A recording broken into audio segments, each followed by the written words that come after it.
김진호 사장님 강의 참 감동입니다. 다시 한번 큰 박수로 응원해 주시기 바랍니다. 네.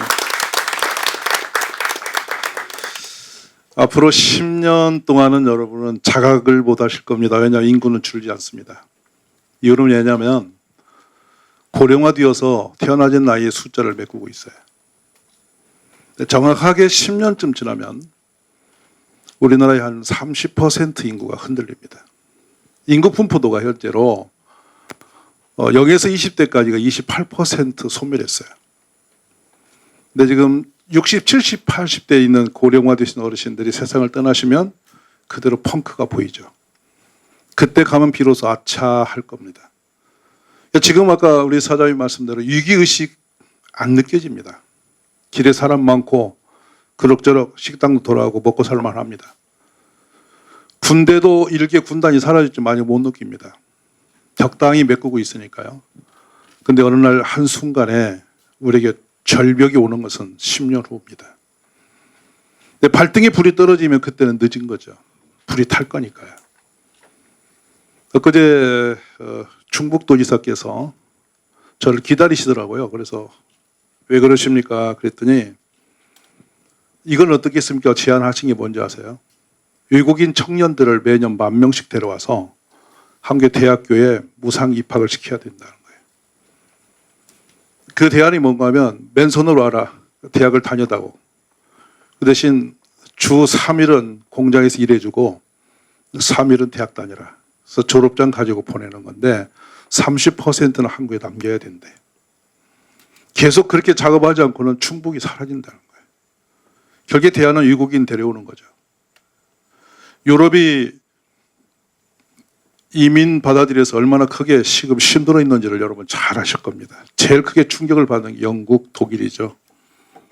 그들이 이민들 받아들이면서 유럽의 주권을 지금 상실했습니다. 견딜 수 없습니다. 지금 영국은 길거리 폭동을 경찰이 커버를 못합니다. 엊그제 있던 일이죠. 이번 여름에 영국은 완전히 치안 마비 상태였습니다. 근데 대한민국 안전할까요? 북한의 위기, 일본의 또 우리의 위기. 우리는 사방팔방으로 모든 것이 에워싸여 있는 나라죠. 조금만 흔들리면 그냥 덮쳐오는데 지금 내적인 분열도 이만큼 큰데 거의 다 인구도 없어서 밖에서 사람 데려온다. 국가는 그대로 저는 끝이 난다고 생각합니다. 어떤 불완전한 얘기를 먼저 해서 죄송한데 현실이 그렇습니다. 그러면 또 우리는 오늘 크리스찬들이니까 교회로 들어가 봅시다. 우리 한국교회 괜찮을까요? 제가 3개월 전에 답심리 교회에서 집회를 하는데 목사니까 저녁 식사 대접을 하겠다고 그래서 3일 동안 저녁 식사를 하게 됩니다. 거기에 오신 분들이 평균 86세였습니다. 예배를 드리는 가운데 그 답심리 교회가 고전적으로 아주 오래된 통합적 교회예요. 거의 젊은이가 없었습니다. 그러니까 이제 해마다 한 10%씩 성도가 소천하시는데 그냥 자연 감소가 10%입니다. 교회의 생존 전략은요, 자연 소멸 10%, 약 22% 정도의 새 가족이 들어오지 않으면 교회는 사라지는 거거든요. 이게 교회론의 통계예요. 근데 한국 교회 지금 매우 위기의 길을 갖고 있습니다. 근데 그 속도가 너무 빨라요. 대안 없이 너무 빠르기 때문에 지금은 정말 위기인데 더 큰 위기는 느끼지 못한 게 더 큰 위기예요. 오늘 우리가 이런 포럼은 그동안 참 많이 했고 해서 아마 이 위기에 대한 내용이나 출산의 문제가 얼마나 심각한지는 다 알고 계세요. 근데 이 포럼이 우리 기독교에서 시작한 것은 2012년도 프레스센터에서 조용기 목사님이 첫 깃발을 들었었어요. 국민과 함께. 근데 일일성 컨퍼런스로 끝났습니다. 그때 그 부위원장을 오셨던 분이 명성교회 김사원 목사님이세요. 근데 두 분 다 은퇴 전이었어요. 거기 오신 분들 보니까 제가 제일 젊었는데 그때 생각하면 우리끼리 아무리 뛰어도 애 낳겠나. 제가 혼자 생각해. 돌아보니까 애 낳을 사람 아무도 없어 거기. 오늘 또 보니까 애 못 낳을 사람만 다 앉아 있는 거야. 그러니까 출산 정책에 이게 맥이 없는 게 이거예요. 그래서 제가 생각하기는 이 출산 정책 운동은 어린애들에게 들어가야 돼요. 유대인들의 대학교 가면요, 이 복도의 그 넓이가 한 8m 넘거든요. 유모차가 가득해요. 시어머니가 손자 봐줍니다. 며느리 안에서 공부하거든요. 그 쉬는 시간 되면 며느리 뛰어나와서 젖 먹여요. 그 시어머니가 뒷바라져요. 시어머니와 며느리가 완전히 오누이 같이 친해요. 무슨 말 이해되시죠? 이 시어머니 없으면 애를 못 키우는 거야. 근데 애 키다 보니까 며느리가 그렇게 좋은 거야. 그러니까 애기 때문에 시어머니하고 이 며느리하고 벽이 없어요. 무슨 말 이해하시죠? 너무 행복한 관계, 가족이 너무나 해피한 거예요, 그 모습이. 근데 보통 유대인들이 지금 5명 낳다가 요새 3명대로 좀 줄거든요. 전쟁이 요새 있으면서 또 출산이 좀 높아진다 그래요. 근데 사람들은 위기가 있으면 애 낳는데 우리가 편안해서 애를 안 낳는 것 같아요. 그리고 여러분 여기서 한 가지 중요한 것은 국가를 믿지 마세요. 90년도 들어서 우리는 지금 추락하고 있었는데도 계속 우리는 출산 억제 정책은 계속 진행되고 있었어요. 너무 우습죠? 한쪽이 어린이집을 지어서 어린이를 돌봐주고 있으면서 이쪽에는 애기 낳지 말라는 정책이 계속 유지고 전국에 수만 명의 국민이 그 일을 하고 있었어요. 드디어 이것이 멈춘 것이 이제 2000년도 훨씬 훌쩍 넘어서 밀레니엄 시대가 또 확 애를 태어났거든요. 이게 또 잠시 멈춥니다. 2000년도 아이들이 평균 2배로 태어났어요. 기억하십니까? 그때 뭐 돼지떼 이래가지고 이상한 소리 하면서 뭐 용띠 이러면서 막 났어요. 근데 그리고 또 확 줄어드니까 학교가 펑크가 났죠. 왜냐하면 그 세대만 그 나이 또래만 확 많으니까 우왕좌왕하죠. 우리나라의 교육부 장관 몇 명 지나간지 아세요? 지금 몇 차인지 아세요? 61차 교육부 장관이에요. 근데 우리 국가에 존립할 때 1년 이상 멀리 간 교육부 장관이 별로 없으세요. 저번 때 김원희 교육부 장관 제일 롱런 하셨는데 거의 없어요. 이유가 뭐냐면 전부 정책이 이 교육은 100년대기인데 입시 정책으로 시작해서 입시 정책으로 끝났어요. 그거 실패한 장관이 지금 장관이 또 와서요 지금. 그분 기일 때 굉장히 어려웠어요. 근데 지금 또 오셨어요. 근데 새로운 정책 안 나와요. 그러니까 여러분 믿지 말라고 제 얘기나. 그러면 누가 하면 되냐? 교회가 하면 돼요. 아멘이세요? 아무리 생각해도 교회가 답이다. 다른 대안이 없다. 제가 몇 개 통계 자료 보시는데 지금 우리가 보시면은 어린이집의 분포들 한번 보십시오. 이게 90년 들어서 계속 올라가던 어린이집이 이제 2000년 들어서 급 추락을 하면서 결국에 40,000개가 사라졌어요. 유보 통합한다고 지금 흔들지만 지금 쉽게 못합니다. 왜냐하면 그 교사끼리의 머리싸움이죠. 4년제냐 2년제냐 이러면서 그들끼리 이제 멱살잡이해서 유보 통합도 지금 굉장히 힘든 고비를 숨고르게 하고 있어요. 쉽지 않습니다. 자, 그 다음에 둘째로 보면은 실제 유치원 현황도 마찬가지입니다. 공사립이 쓰는데 얼마나 문제가 많아요. 지금은 유치원 한다면 재앙입니다. 저거 또 추락하고 있죠. 그 다음에 출산 추이 한번 볼까요? 국가가 정책을 펴서 저렇게 올려붙였는데 아이들은 저렇게 안 태어납니다. 그러니까 밖에서 어떤 아이들을 돌본다는 시설이나 국가 정책이 돌아간다고 해서 엄마들이 애 낳는 거 아니라는 것을 보여주는 장면이죠. 이미 실패됐어요. 근데 여기서 또 우리는 뭐 하고 있냐면 돌봄 선교원 현황을 한번 짚고 넘어가는데요. 선교원 역시는 98년도를 정점으로 우리 대한민국의 선교의 소멸해서 교회에서 어린이는 다 떠났습니다. 근데 그때 참 희한한 일이 하나 벌어져요. 김영삼 정부에서 IMF 터지면서 아이들을 맡길 곳이 시급하고 국가는 예산이 없으니까 뭘 했냐면 종교법인에 있는 건물에 어린이집을 유치하면 내부 시설비 3천만 원을 무상 공급한다. 하라. 근데 목사님들이 전부 다 거다수가 거절했어요. 왜냐하면 국가의 이 관리를 받고 싶지 않다. 복음 못 전한다. 그러면서 안 했는데 그 사이에 전부 어린이집은 민간으로 다 날아가서 민간인 조직이 8개로 생겨나요. 그래서 생기기는 복잡하게 생겨나는데 그것도 하나의 사업이 되면서 애는 태어나지 않았어요. 이유가 뭔지 아세요? 엄마들의 만족도는 전혀 없었습니다. 막혀서 편해지기는 했는데 엄마들은 그 아이들 학비 대기 위해서 직장으로 뛰어나가야 됐어요. 그러니까 결국엔 아이 낳는 것이 자신의 재앙이고 미래 전략이 안 되니까 아이를 못 낳는 일이 점점 폭증하기 시작했죠. 자, 그런데 지금 우리나라의 정책이 늘봉교실을 만든다는 거예요. 제가 이것 좀 하지 말고 늘봉교실을 운영할 수 있는 그 정력이 있거든. 교회 좀 도와달라고. 교회다 부탁하라고. 여기에 드는 예산을 그대로 뽑아서 사회적으로 돌려주면 훨씬 더 효과적인 사역이 일어날 거라고. 근데 우선 국가는 정책적으로 해야 되니까 쉽게 이런 말을 움직일 수 없죠. 있는 제도 쓰는 게 편하니까 학교 교실에 몰아넣죠. 근데 늘봉교실 혈수가 뭐냐면 늘봉교실에 들어가 있는 아이들이 교육적으로나 인성훈련적으로 만족도가 없다는 사실입니다. 현재도 엄청나게 있습니다. 근데 지금은 저 속에 들어간 분들이 대다수 우리가 하기는 죄송하지만 작용화 교육의 훈련장처럼 바뀌어졌습니다. 점점 아이들은 정서적으로 불안정한 아이로 많이 나오게 됩니다. 이거 굉장히 위험한 정책인데 저 정책을 편 만큼 효과적인 그 출산 정책의 효력은 별로 없을 거다. 그 두 번째로 뭐냐면 저 안에서 있는 아이들 생각해 보십시오. 어린아이가 저도 마찬가지로 여러분 그랬을 거예요. 학교 갈 때 제일 희망상 해방의 시간이 언제죠? 공부 끝나는 시간이에요. 그 영광스러운 시간을 누가 제한을 시킵니까? 근데 좀 있는 애들은 공부한다고 영어 배우러 간다 뭐 한다 다 나가는데 나만 붙잡혀서 그 이상한 사회적인 무슨 지도자 오셔가지고 지점토하자는데 거기 앉았어야 되는 거 상상되십니까? 기가 막힌 겁니다. 이게 정말 시작을 해서 안 된 건데 저기 시작되고 있고 하는데요. 이것도 대안이 아닌 것을 그래서 말하는 거예요. 어린이집이 수없이 만들어지고 유치원이 세워졌지만은 아이가 안 태어난 거 늘봉교실이 있어도 엄마들에게는 안전한 보편이 안 된다는 사실을 인정하시기를 바란다 이 말씀이죠. 그러면 교회의 주일학교는 어떻게 할 것이냐 문제예요. 지금 전국의 76%의 교회가 주일학교 없다. 괜찮은 것일까요? 제가 1912년 동안 저희 고신 총회에 올라가서 대안을 했던 게 뭐냐면 농어촌 교회 통폐합하고 목사님 전부 다 재훈련시켜 도시로 파송하자. 제가 맞아 죽을 뻔했어요. 지금 괜찮은데 왜 그래? 근데 지금 현재 농어촌 교회에 없습니다. 목사님만 계시지 성도가 없어요. 그러니까 농어촌 교회를 존속시키기 위해서 그 목사님들의 삶이 얼마나 힘들며 총회는 그 집이 얼마나 무거운지 몰라요. 그러니까 목사님들 미래가 안 보이죠. 엄청난 재앙일 거요. 이제 지금 막 은퇴 시즌이 왔어요. 농어촌 교회 목사님들. 근데 교단적으로 좀 심각한 위기입니다.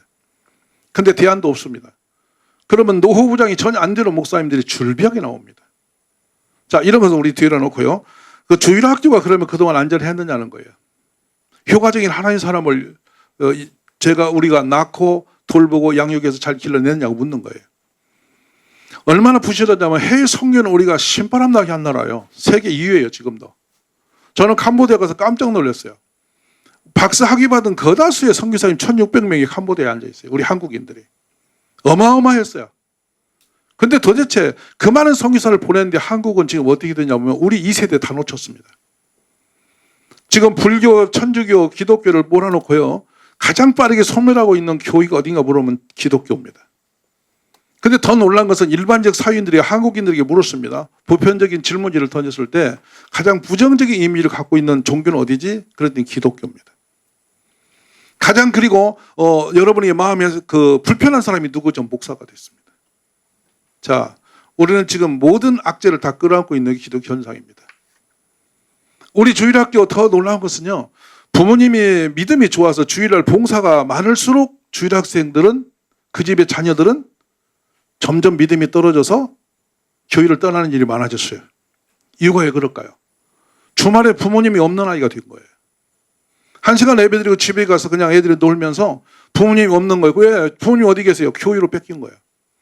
아이들에게는 엄마 없는 주말이 교회에 대한 이 분노와 저항 세력처럼 커나가기 시작한 거예요. 이거 굉장히 위험한 우리가 지금 주일학교를 운영해온 것을 얘기하는 거예요.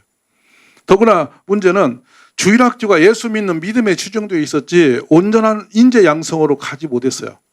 청교도들이 미국을 지배하고 정복하고 갈 때 믿던 그 교육 시스템이 한국 교회는 없는 거예요. 미션스쿨 겨우겨우 해방 후에 생겼던 거 전부 다 정부 통제에 손들어 버렸죠. 어느 학교도 성경 가르치지 않습니다. 자, 그러면 교회 주일학교 정말 체계적으로 인재 양성의 이 코스가 제대로 체계적으로 되어 있냐? 그렇지 않거든요. 우리 전부 다 목사님들, 부목사님들 맡겨놓고 그 단편적으로 이렇게 울리다 그냥 끝나다 보니까 주일학교 때문에 메리트가 없어요. 그러니까 주일학교 가면 줄 게 없으니까 애들에게 제일 많이 남는 게 여름 캠프 끝난 게 뭐냐면요. 물놀이만 남는 거예요. 기억하실 부분이에요. 믿음은 들음이라고 들으면 예수의 말씀인데 그 말씀을 효과적으로 아주 심어주지 않았단 말이죠. 주일학교 역시도 그동안 운영이 심각한 위기였다는 거예요. 그래서 이제 국가가 지금 고민하고 있는 4가지 장벽이 뒤에 나오는데요. 이 장벽은 지금 피할 수 없는 장벽들이에요. 저 주택이 주고 있는 그 무서운 우리들의 재앙이 뭐냐면, 제 친구 목사가 영국에 그 유학을 가서 저한테 재작년에 저 만나서 너늘 한 말이죠. 어이, 이 목사 한 말이 있지. 내가 대치동에 집을 안 팔고 갖고 지금 대박 난 거 아나? 무슨 말이야? 그랬더니 97년도에 놓고 온 집이 말이지 지금 32억이다. 그때 자기가 9,500에 사고 갔대. 팔자말자 부인하고 엄청 싸웠는데 부인이 외국이 싫어서 맨날 돌아가자 집을 안 팔고 있더니 그게 대박 텄어. 나는 그냥 지금 가도 괜찮아. 왜냐 30억을 건진 거야. 자, 여러분 1년에 1억씩 올랐어요. 요 근래 서울을 또 움찔움찔하죠. 하룻밤 자고 났더니 3억이 붙었어요. 젊은이 두 부부 맞짱 떠서 죽도 높아도 3억 현금 붙드는 거 쉽지 않아요. 하룻밤에 올락내락한 주택. 이게 우리의 재앙이 됐죠. 2019년도 9월 2일 날 우리나라의 52%가 수도권으로 밀집했어요. 그러니까 젊은이가 다 서울 왔다는 얘기예요. 왔는데 그 아이들은 주택이 없는, 집이 없는 집에서 결혼할 수 없어요. 애 낳지 못해요. 기억하실 부분, 이건 정부가 할 일이고요. 직장 문제, 우리는 비정규란 이름으로 도배가 된 나라입니다. 유리 없는 이 구조적인 문제가 심각하게 우리에 가로막고 있어요. 안전한 직장이 없는, 요즘에 보세요. 옛날에는 서로가 남녀가 얼굴도 안 보고 결혼한 시대가 있었어요. 그때 결혼한 우리 부모님들은 그냥 얼굴도 안 보고 결혼했는데 어느 날 보니까 10명씩 애를 낳았어요. 아마 이 중에 그렇게까지는 아니래도 선보고 결혼하면 꽤 계실 거예요, 지금. 누군지 정보는 몰라. 그냥 엄마 아빠가 좋다더라면 가는 거야. 그래서 애를 낳았어요. 근데 지금은 자기들이 골랐는데도 애를 안 낳습니다. 왜냐하면 안전하지 않은 거예요. 생활의 불안정이 너무나 크게 느껴지니까 아이를 못 낳는 것이죠. 그런데 제일 큰 저출산의 장애물이 뭐냐면 교육입니다. 왜 교육이냐면 바로 뒷장에 나올 게고요. 그 다음에 돌봄. 돌봄은 저는 크게 보진 않아요. 지금 집에까지 돌봄이 들어오고 있고 좀 여기 이렇게 저렇게 돌봄을 받아요. 근데 이게 독박이라는 이름이 붙기 때문에요. 2살 될 때까지는 애하고 1대1로 붙어서 꼼짝을 못해요. 애를 3명 날아오니까 저한테 와서 젊은이가 뭐라고 하냐면 나 10년이 사라진다는 거야. 목사님 10년 동안 애하고만 1대1로 있으면 정신병이 온다는 거야. 맞죠? 옛날에 저희 때만 해도 괜찮았어요. 왜냐하면 누나나 이모나 삼촌 고모가 동네에 다 데려가가지고 애는 엄마에게 젖 먹을 때만 나타납니다. 그리고 엄마는 아무 때나 애를 낳아도 아무 문제가 없어요. 애는 얼굴 볼 힘이 없어요. 계속 돌아다니다 오는 거니까. 근데 재밌는 거는 그 당시 그래요. 애들이 배고파서 실신 직전에 와서 젖 먹고 그냥 뻗어버리거든. 엄마 눈 뜨면 아침에 같이 일나면 되는 건데 지금은 이것들이 종일 엄마만 달고 가지고 시간 맞추다 보니까 정신을 못 차리는 거예요. 심각한 위기죠. 이 독박 육아는 어쨌든 국가가 풀 수 있는 문제가 그렇게 어렵진 않아 이거는. 근데 제일 큰 문제가 사교육입니다. 뒤로 가봅시다. 사교육이 사실은 나타난 통계표는 이렇습니다. 그런데 우리나라 국방비만큼 나갑니다. 뭘 보시면 아냐면요. 길거리에 있는 빌딩마다 학원이 없는 건물이 없어요. 그것도 신도시에. 그 엄청난 건물의 운영기금이 누구 돈에 나온다고 생각하세요? 학원을 국가가 쉽게 못 건드리는 이유가 뭔지 아세요? 저거 건드리면 도시가 마비됩니다. 경제가 흔들려요. 근데 그 경제를, 그 학원을 바치고 있는 빌딩을 운영할 수 있는 기금을 누구 돈에 나왔다? 어디서? 내가 어디서 나왔다고 생각하십니까? 아이들의 엄마들 주머니 돈이 다 나와서 그 빌딩이 유지되고 있는 거예요. 제가 지금 학원을 비방하는 건 아니에요. 그렇게 구조적으로 되었는데 왜 그런 일이 생기냐면 공교육이 맥을 잃었기 때문이죠. 교실은 요즘 애들의 인권이라는 이름으로요. 선생님이 건드릴 수가 없는 아이가 되어 있습니다. 무시무시한 아이들입니다. 자기가 왕이에요. 그러니까 전부 다 머리 받고 자고 학원에 가서 일타 선생님에게 그 탁월한 공부를 배우는 아들은 교실에 선생님 말씀이 들어오질 않죠. 답답한 거죠. 학교에서는 자는 시간, 학원에서는 듣는 시간. 이렇게 변해되어 버린 겁니다. 그러면 이 사교육이 안전한 것이냐, 이렇게 성적 줄다리기 해서 괜찮은 것이냐, 우리는 지금 사회적으로 보고 있죠. 뭘 크게 보냐면 학교나 사교육이나 사람들은 교육이 없습니다. 성적표 가지고 뜁니다. 점수 따먹기고 경쟁체제입니다. 치열한 경쟁 속에서 친구를 넘어뜨리지 않고 짓밟지 않으면 내가 길이 없죠. 그렇게 일어나고 지금 의료 대란도 한 축에서 나온 방법들이죠. 우리만의 카르텔이 생기면 그걸 넘을 수 없는 넘사벽이 되어버리고. 그 안에 그들만의 세계가 누구도 정부도 손댈 수 없는 만 강력한 힘이 되어서 국민을 흔들어 놓은 거죠. 무섭습니다. 누가 이런 걸 만들었나요? 그러니까 모든 게 뭐냐면 어느 선에 들어가야만 내가 공부 몇 점 따서 어느 선에 들어가야만 내가 안전한 미래가 있다고 생각하기 때문에 우리는 거기다 몰빵해버린 거예요. 그런데 거기다 무슨 둘을 낳고 셋을 낳습니까? 하나라도 하나 뒷바라기도 어려운데 여기서 우리는 다 제도에 걸린 겁니다. 그래서 우리가 사회적으로 제가 긍정적인 요소가 잘 안 보이는 부분이 이겁니다. 심각한 것은 그래서 해외 같은 우리 동포들이 제일 힘들어하는 게 교육 문제더라고요. 그 두 번째는 좀 뒤로 더 가봅시다. 그랬더니 이 사교육 문제에서 계속 많이 걸렸던 것이 맞벌이 활동이에요. 대학까지 다 나왔죠, 여성들이. 그래서 이제 30대 중반쯤 결혼하게 나이가 훌쩍 넘어서 결혼합니다. 그리고 나서 애를 낳는데 이 아이를 학원을 보내다 보니까 학원비가 장난이 아니죠. 심지어 한 아이가 12개 학원을 찍어서 다니는 초유의 지금 사태가 한국에 벌어졌어요. 왜냐하면 영어도 2개 찍어야 됩니다. 그리고 학원 가기 위해 또 학원을 또 다닙니다. 왜냐하면 1류 학원에 가기 위해서는 2류 학원을 또 찍고 들어가야 되기 때문에 거기도 또 줄다리고 있어. 그러니까 학원인도 다 차등급이 있어가지고 기가 막힙니다. 그것도 안 되면 집으로 선생님 불러다가 가르칩니다. 애도 시달려서 살 수 없고 부모님도 돈 때문에 견딜 수 없는 이런 이상한 구도가 지금 대한민국을 점령하고 있습니다. 무시무시하지 않습니까?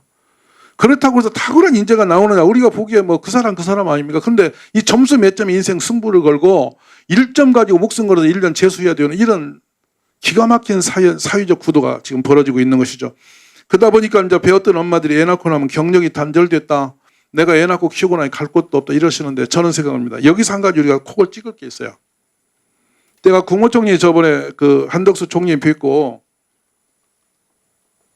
국회에 가서나 여러 지도자를 만나고 계속 씨름하고 있는 게 딱 한 가지예요. 이건 우리가 같은 생각으로 계속 했으면 좋겠는데 애 한 명 낳으면 엄마의 실제적 주머니에다가 매월 150만 원 넣어주라. 아멘 안 하시는 거라. 5명 낳으면 750만 원 들어온다. 경력을 뭐로 땄냐? 집에서 애키지. 맞아요 안 맞아요? 기억을 잘 하셔야 돼요. 엄마에게 실제적인 유익을 주자. 근데 이게 가능한 것이 뭐냐면 교육보금이 지금 아이들에게 가는 돈이 남아가고 있습니다. 우리가 내는 세금을 고스란히 교육보금으로 여러분 일반적으로 길에서 담배 한 코만 사도 그냥 교육보금 나와요. 커피 한 잔 먹어도 교육보금 나가요. 모든 주머니 있던 라면가에도 교육보금으로 다 나가요. 근데 애는 줄었어요. 지금 약 1년에 보면 한 100만 원 정도의 매월 아이들의 학비로 좀 교육보금이 흘러들어가고 있는데 이걸 열어보면 남는 돈이 어수선합니다. 이 돈을 돌려서 어머니에게 주자는 거예요. 엄마에게. 아멘이세요?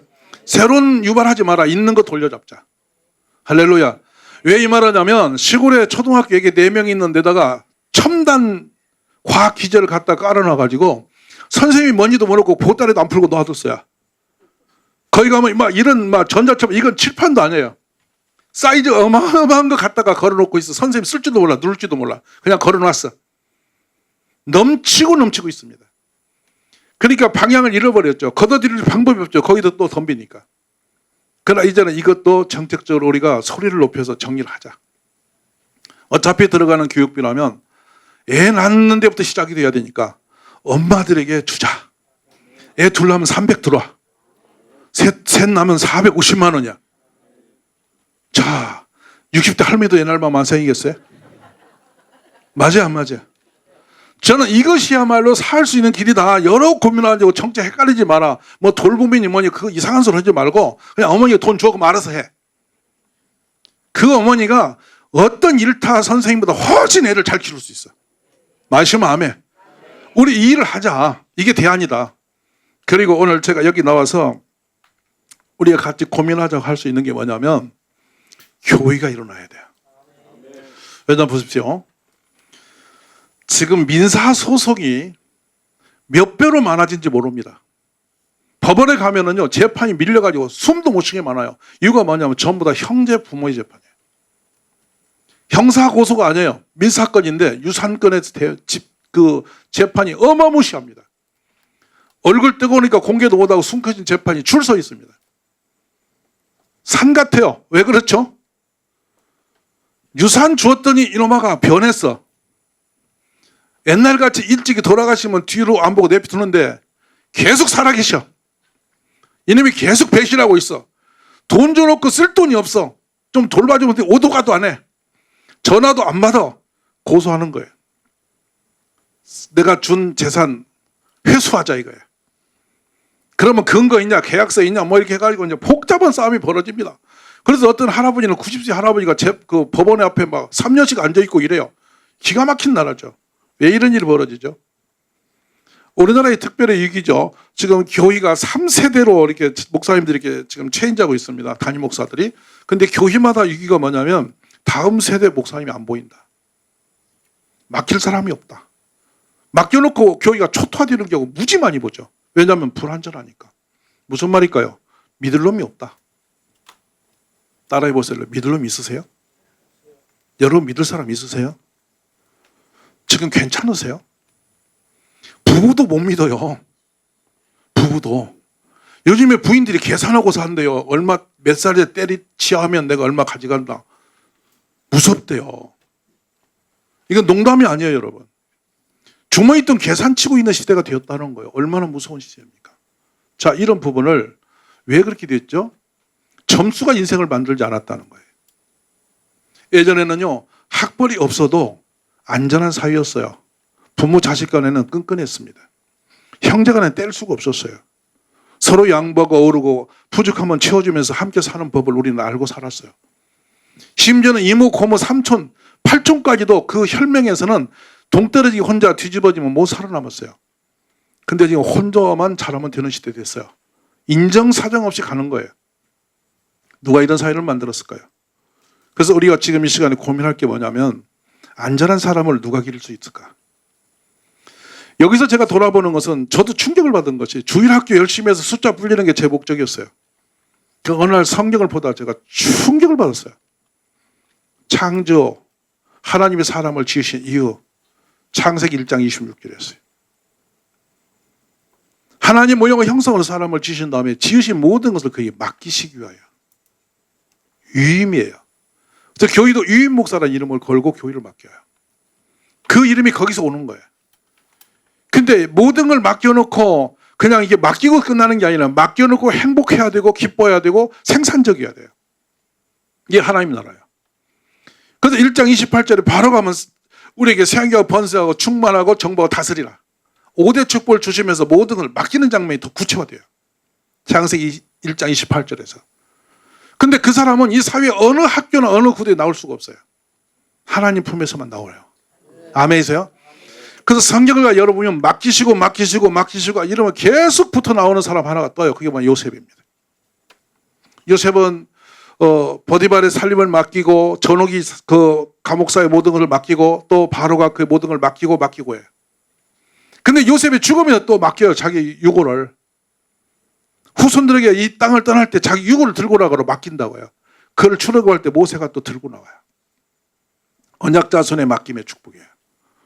그다음 맡김이 계속 실패를 합니다. 맡겼더니 깨지고 맡기더니 왕 세웠더니 무너지고 사울이죠. 그러다 한 사람 찾죠. 그게 다윗이에요.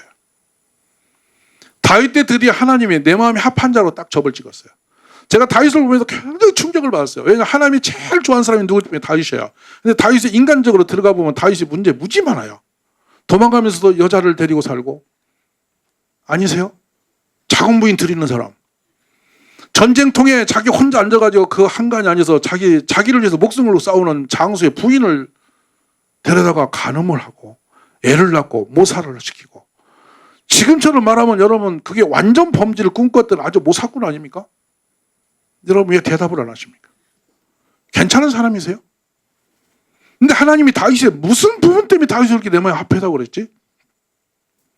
이 모든 부실함을 뛰어넘어서 아주 위대한 다윗의 역사가 하나 있는 걸 보니까 뭐냐면 무엇을 맡겼든지 끝까지 하나님 영광을 위해 쓰임받고 하나님의 그 이름으로 삶의 목적을 걸었고 하나님 맡긴 것만 완전하게 지키는 사람이에요. 그래서 이스라엘이라는 왕국을 하나님 왕국을 제대로 세워버린 사람이 다윗이에요. 아멘이십니까? 그래서 한 가지만 제가 시간이 좀 되니까 찍고 들어가면 아버지가 전투의 전쟁터로 형들을 보내놓고 불안합니다. 그래서 막둥이 다윗을 도시락을 들고 심부름을 시키는데 다윗 도시락을 들고 갈 때에 아침 일찍 일어나서 뭐 했나 보면 아버지 양 몇 마리를 양치는 자들에게서 맡기고 돌아서요. 저는 그 장면에서 충격을 먹었어요. 아버지 양이면 내가 신부를 가면 그냥 놓고 가면 아버지 할 일이잖아. 맞아요, 안 맞아요? 내가 하던 거 이거 있는데 아버지가 야 저기 갔다 오라고 하면 아버지가 뒷마무리 할 일이지 내가 할 일 아니잖아. 근데 그걸 양 몇 마리를 들에 달려가서 양치는 사람에게 내가 아버지 신부를 가니 이것 좀 잘 돌봐주세요. 끝까지 그걸 맡기고 떠나는 사람이에요. 근데 골리앗 앞에 뒤밀고 나갈 때 왕 사울과 딱 단판지기 할 때 그 얘기가 다시 나옵니다. 내가 아버지 양 몇 마리를 기를 때에 사자나 곰이 와서 어린 양을 물어가면 내가 달려가서 그의 수염을 붙잡고 쳐 죽였다. 기억나세요? 아버지 양 몇 마리를 자기 목숨을 걸어버린 사람이에요. 맡은 것에 끝까지 책임을 지는 사람이에요. 그리고 하나님의 신의를 저버리지 않는 사람이에요. 믿을 수 있는 사람이에요. 말씀 아멘하세요. 이 사람은 그 나라 유익의 모든 사람이 다 도망가도 그는 끝까지 여호와의 이름은 그를 위해서 물맷돌 들고라도 뛰어나가는 사람이에요. 이해하시면 아멘하세요. 근데 그는 역대상 마무리 29장에서 딱 보면은 하나님 앞에 자기 중심이 어떻게 살아왔는지를 모든 게 주께로 왔고 모든 게 주의 것이고 우리 백성들이 주에게 드릴 마음을 주시니 정말 감사해서 더한 걸 못 드려서 한이 맺힌 사람처럼 외치다가 인생을 끝나는 사람이죠. 하나님의 관계 속에서 맡은 것을 완벽하게 지키는 사람. 아멘 되십니까? 오늘날 교회 주일학교가 바라봐야 할 지향성이 뭔지, 무엇을 맡겨도 안심이 되고 무엇을 어떤 상황이도 믿을 수 있는 사람. 아멘이세요?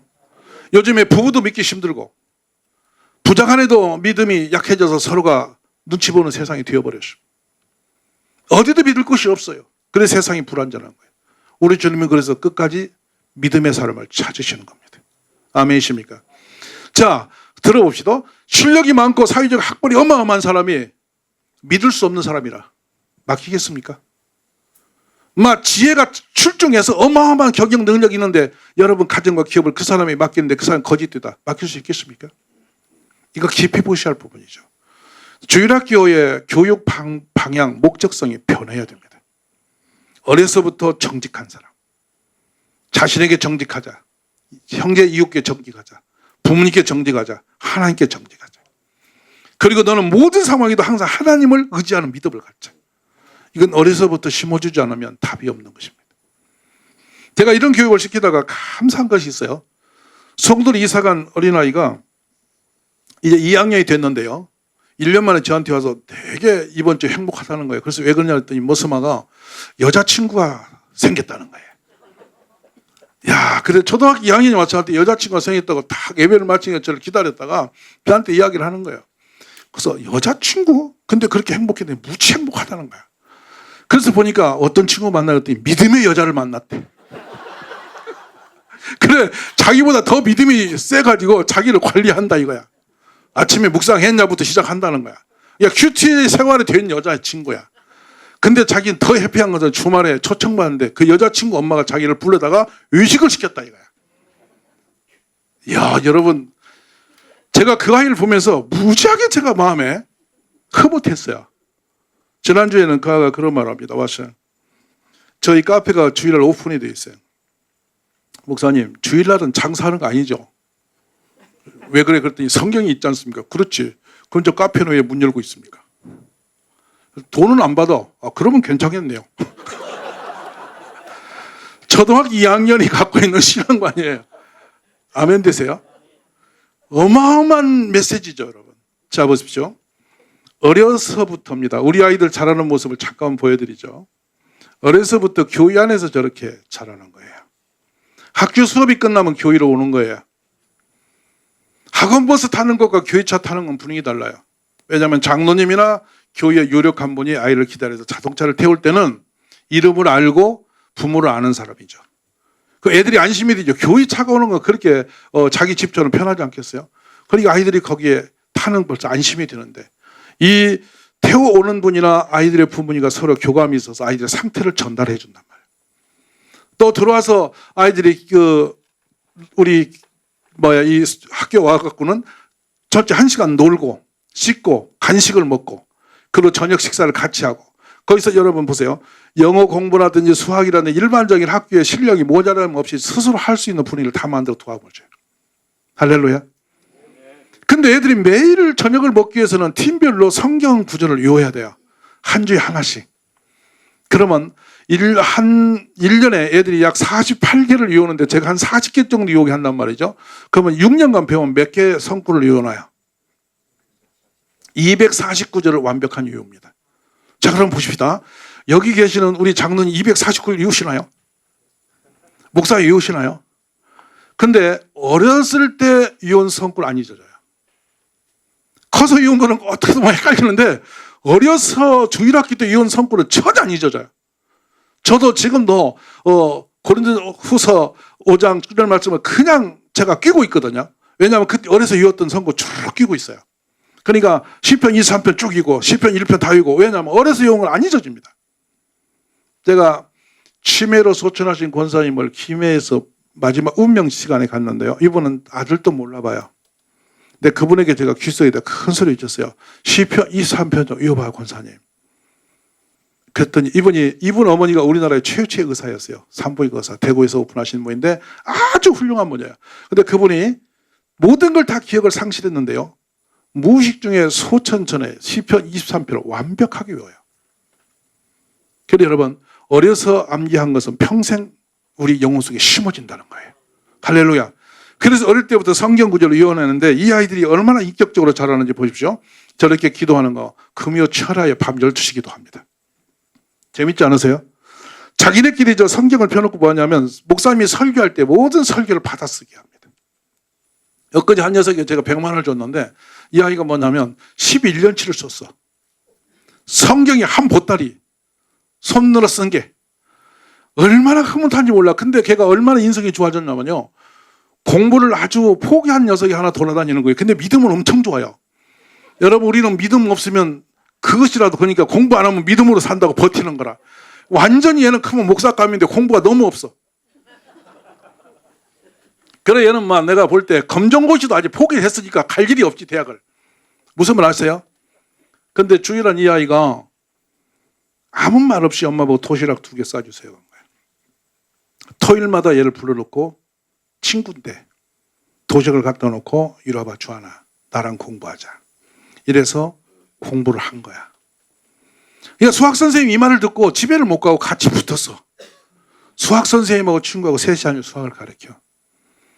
그러더니 옆에 있는 형들이 그 소식을 듣고 야, 주한이가 공부한다는데 우리가 이러면 되냐? 이래서 영어가 두르고 국어가 두르고 선배들이 다 들어왔어. 5명 이하연을 해가지고 검정고시를 거의 만점으로 파스를 했어요. 근데 검정고시 공부는 아주 쉬워요. 왜냐하면 65세 할머니 기준이거든요. 할머니 대학 보내려고 국가에서 풀어놓은 시험이라서 그건 점수 높은 게 아니에요. 근데 그게 안 나와서 안 되니까 평균 30점 맞았다니까. 그러면 어디까지 간 줄 알잖아요. 근데 이 필사를 한 아이가, 이 설교를 받아 쓰던 아이가 성품이 어디 있는지를 보여준 장면이에요. 약한 애를 놔둘 수가 없는 거라. 그동안 왜 그랬냐 주여 그랬더니 주한이가 저렇게 되면 안 되잖아요. 저라도 도와줘야 되잖아요. 그 도시락 2개 싸들고 가서 그 아이고 하는 거야. 네, 기억하십시오. 초등학교 아이에게 엄마가 10만 원짜리, 1,000원짜리를 10만 원 바꿔다가 헌금에 필요할 때 쓰라고 놓았어요. 근데 이 아이가 저한테 그 봉투에 그걸 몽땅 넣어서 한 번에 헌금을 드렸거든요. 내가 그 엄마에게 묻는 거죠.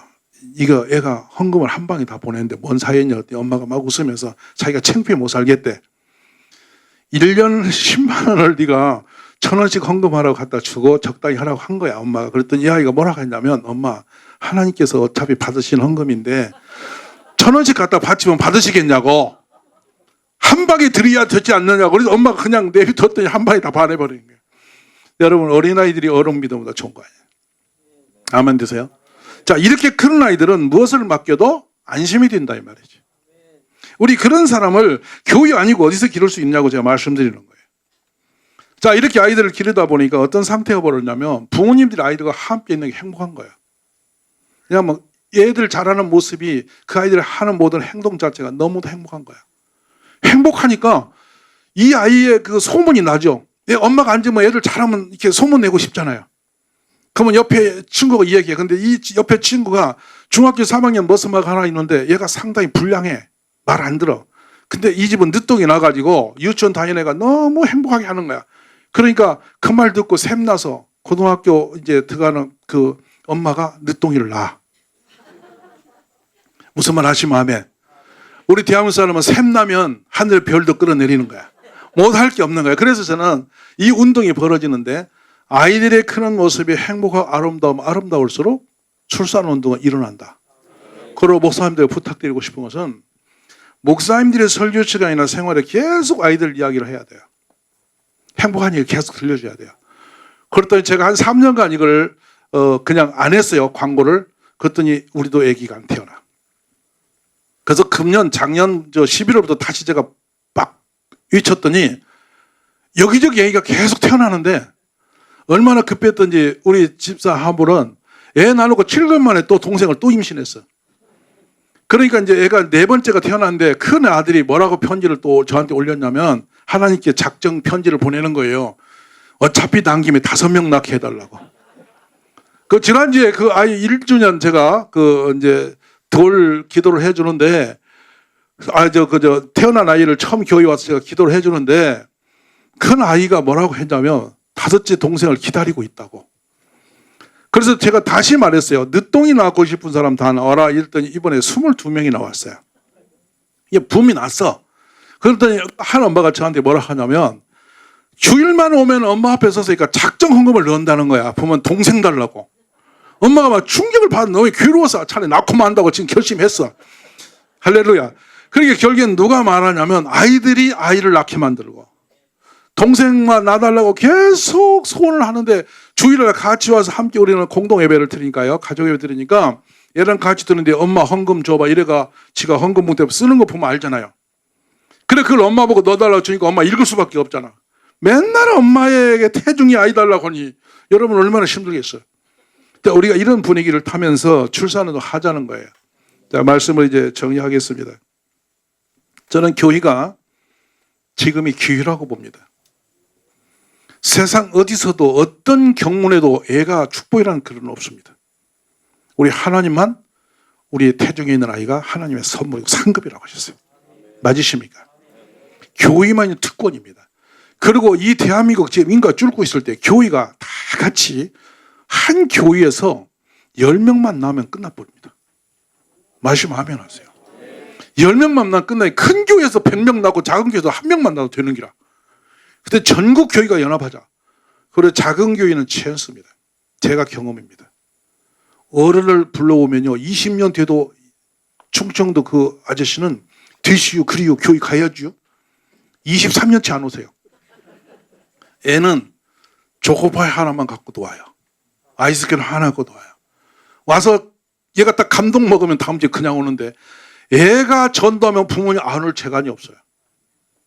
아가 교회 가야 된다고 막 엄마 안 가면 안 된다고 막 얘가 때를 쓰면 안 가는 엄마 아무도 없어요. 무슨 말 아시죠? 그래서 저희 교회는 어린이 때문에 부흥한 교회예요. 토요학교를 만들었을 때 제가 폭발적 부흥했는데 토요일날 엄마가 이웃 초청을 합니다. 친구 5명 불러오게. 엄마가 파티를 열어줘요. 매주 그래요. 그러면 우리 친구는 어떻게 되냐? 우리 집 아들은 캡틴이 됩니다. 주말마다 그 집에 가면 파티가 있어요. 애들이 환영을 받고 엄마 솜씨 요리를 갖다 애들이 공개를 받고 하면서 애들이 지역에 봉사활동을 나가고 같이 어울려 생활하다 보니 공동체가 딱 됐거든요. 이게 토요학교였어요. 아직은 제가 한국교회 까지 않은 부분인데 이 부분이 제가 목회할 때 가장 행복했고 폭발적인 역사입니다. 어떻게 애들 때문에 제가 시달림을 당했냐면 우리 동네 친구를 내가 지금 50명을 만들 거인데 버스 타라고. 어른들은 차 살 생각도 않고 다녀. 근데 애들이 버스 사달라고. 그 52년 못 사. 그랬더니 그러면 25명짜리 사달라고. 그래서 그 아파트 단지에 지정차가 생긴 게 그때입니다. 초등학교 아이들이 흥분해서 친구 대다 놓고 차 사달라는데 안 사줄 재간이 없었어요. 이해 아멘 되십니까? 결국에는 교회의 흥은 어린이를 통해서 옵니다. 우리 주님이 그래서 우리가 어린이 같지 아니하면 천국에 갈 수 없다고 말씀하신 바로 그 부분이에요. 오늘 우리 목사님들 그렇게 하시는 게 좋고요. 또 지금 국가는 제도를 열었습니다. 돌봄 지원센터를 열어서 지원하시는데 작은 교회일수록 두세 명의 목사님과 사모님과 함께 힘을 합쳐서 돌봄 지원센터 하십시오. 하게 하십시오. 그러면 거기서 사모님들, 목사님들이 최고의 믿음과 공부시킬 수 있습니다. 그럴 때 운영하시면 충분히 극복할 수 있고요. 끝으로 제가 말씀드리고 싶은 것은 낙태 문제입니다.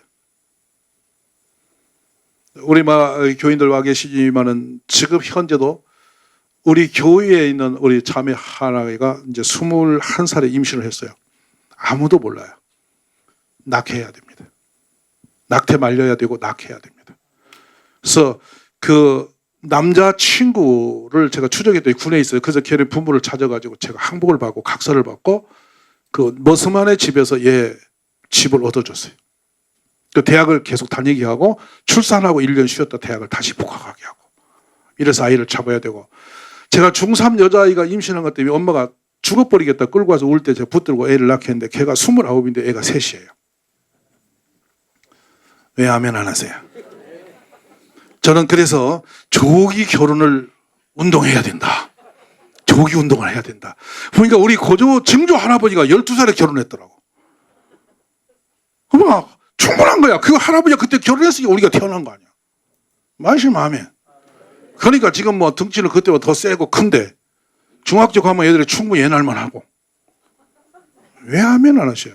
중학생 엄마가 기껏 해봤자 40대 뭐 50대 초반이니까 뭐 손자 다섯 나도 키워줄만 하고. 말씀 아멘 하세요. 뭐들어 60 먹어서 얼굴 팽개가지고 밤중에 산에 올라다니면서 영체영체 어떻게 돼요? 그 거를 힘이 쓰면 애 낳고 손자들 일찍이 낳게 만들어서 우리가 키우고 그래서 저는 요새 그런 기도예요. 4대 자손을 보자.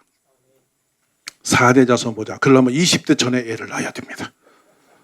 말씀 아멘. 지금 100세 시대니까 5대까지 볼 수 있습니다. 여러분 가정에 20대 초반에 애들이 결혼한 일이 일어나기를 주의 이름으로 축원합니다.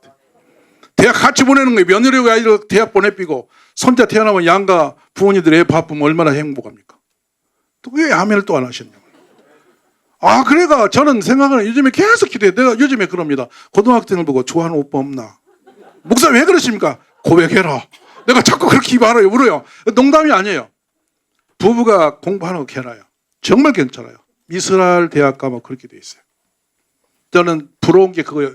이 히브리 대학 가서 너무 놀란 거는 부모님이 애 보고 며느리 공부하는 모습이 천국이었어요.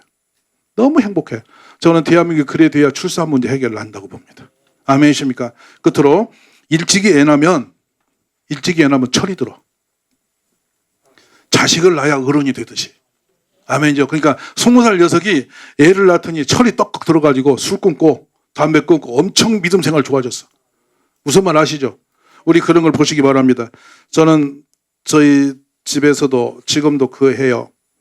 아빠가 애를 낳고 도망가 삐는데 이제 22살 먹어, 23살이네요. 4살 먹은 아이를 저희 집에서 제가 돌봐요. 밤 11시, 10시쯤까지 돌봐요. 저 작은 신발이 그 아이 신발이에요. 근데 사랑 키우는 게 얼마나 감동인지를 제가 말씀드릴게요. 제가 겨울에 웨이트를 입고 추운 봄에 밖에 나오는데 이 아가요. 아무것도 모르는 아가 저희 집에 같이 생활하는 거예요. 저녁 때. 근데 장갑을 들고 쫓아와요. 근데 뭐 목사님 그래서 왜 그러냐 했더니 이거 끼고 나가라고. 제가 그 장갑을 손에서 받으면서 눈물이 나서 견딜 수가 없었어요.